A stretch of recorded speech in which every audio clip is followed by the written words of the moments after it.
Hello and thank you for joining us on the last edition of Journalist Hangout this week. I'm Benga Oreshagun. Today on the program, Governor Oyebanji marks third anniversary in office, says Ekiti State has witnessed rapid economic growth in 3 years.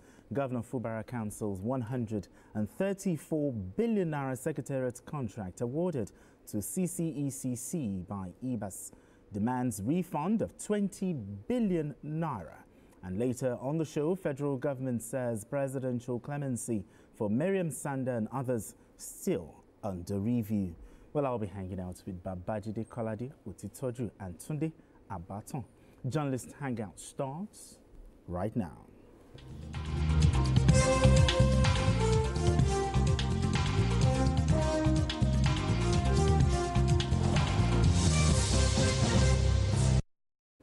Now, reports circulating online that the Joint Admissions and Matriculation Board, Jamb, is no longer required for admission into tertiary institutions in Nigeria has been dismissed by the federal government.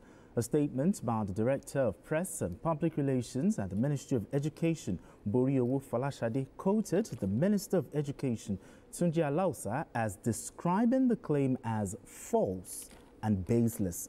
He stated that the viral post didn't emanate from the ministry and reaffirms that Jamb remains the statutory and legally empowered body responsible for conducting entrance examinations and coordinating admissions into all tertiary institutions across the country. All right, BKO, let's begin this way. I mean, what prompted the false reports suggesting that Jamb's role in the admission process had been scrapped? How did we get here? What prompted the false report that Wale Edmund suffered stroke? Suffered a stroke and that he could no longer lift his hand. But the man was not just lifting his hands, he was putting his hands in his pockets. Yes. Like somebody who is bugaing on the streets of London. He was even walking around with tears. You know, so these people are evil. They just want, they enjoy bad news and they want to mislead Nigerians as best as they can. So we know that the best way to respond to this is for the mainstream media to immediately state the truth. They are not in the majority. It's just a case of us dealing with an evil minority. Absolutely. So it makes sense to always verify, check the source of the story. Because these days, I don't even know what story to believe. You read a story and you then ask yourself, can this be true? I didn't have that kind of feeling before now. But these days, everything that I read, You need to the default mode is to first refuse to believe. You know, and it's unfortunate. And as I said yesterday, the terrible thing is that they don't even show remorse, even when they mislead people. Look at the person who claimed that Fashola wrote judgment for judges. And then he fled Nigeria. He came back when he thought the whole matter had been forgotten. And then they got hold of him. If anybody writes such nonsense about me, I will not show mercy. I will not show mercy. Because even here, when we make a mistake, we quickly correct ourselves. So why would I tolerate people lying against me? They've ruined lives with their lives. Exactly. So I'm just happy that this has been quickly discountenanced. Jamb will remain the statutory conductor of exams into tertiary institutions in our country. Nothing has changed. Jamb has proved itself over the years in terms of his transparency and his ability to organize exams and even create curriculum and syllabus for candidates. So there is no reason at this stage to say, oh, let us scrap Jamb. Even as young people, we start for it. Absolutely. Let me tell you something before I stop. Today in our country, even the schools rate Jamb examinations very high. That's why today schools are happy to put the pictures of their students who recorded the highest score. They happily flaunt their pictures. They make billboards.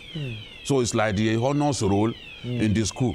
You see some schools, what they do is, those who score above 300, they are happy to paste their picture. And some schools keep it there for a whole year until another set do well in Jamb, and then they get replaced.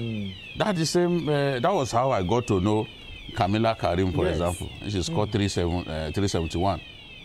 And Tolu, in my son's school, who scored 370. And let's not forget your son as well, who got above 300. Well, we thank God. We thank God. You know, we thank God. So, Jamb standards are high, and in terms of dealing with examination malpractices, I think they've done very well. So I don't see any reason at this stage to say, oh, we are discountenancing Jamb, because they're also very rigid in terms of sticking to the principles. They ensure that even private universities follow the guidelines. So we need a body like that to help us straighten things out. I mean, today this is a clear case of misinformation, but what should the ministry be doing, you know, to prevent misinformation that can mislead, you know, millions of admission seekers in the future? Well, it is virtually impossible to see evil mind written in the face. so the ministry cannot know whether somebody who has sat down quietly is planning to write anything. But what I think we should do at this stage in Nigeria, because we are reinventing Nigeria, what we can do is to test the law. Use the law that has been set up to try people, to make examples of people, to serve as a deterrent to others. Like he said, until we make an example of ourselves, I think the thing will not, people will continue acting as if because they are just deliberately evil.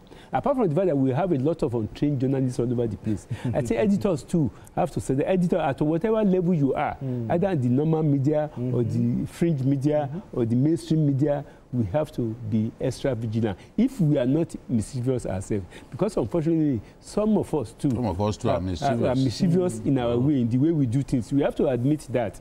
Until an institution admits that it has made mistakes, it is not likely to have any meaningful contribution onto the system. So what I will even add, like he said, you become naturally pessimistic. If an editor of his caliber of myself becomes pessimistic of any item of news, what do you expect from the ordinary Nigerian? Reading that thing, coming from a so-called credible media. I think people also want to make sure that they are heard. But you can also publish positive news without necessarily embarrassing yourself and embarrassing me, because people want to go. Yes, an editor may say bad news is good news, but I'm telling you, there is a way in which you can publish good news, and people will respect you what you are publishing. You don't have to go all that way, because when you are publishing evil news, you are bringing down the system. You are not only bringing down the system, you are destroying the society and you destroying the setup. And we all claim to be elite. Those people living in the villages, they don't believe in it. That's why they believe in radio more. So at this particular stage, I think we should test the law. We should make examples of some people who have deliberately choose to violate the law and do what they like. Because a little bit of information can set a whole country on fire. Exactly. All right, gentlemen, let's move straight to our next conversation.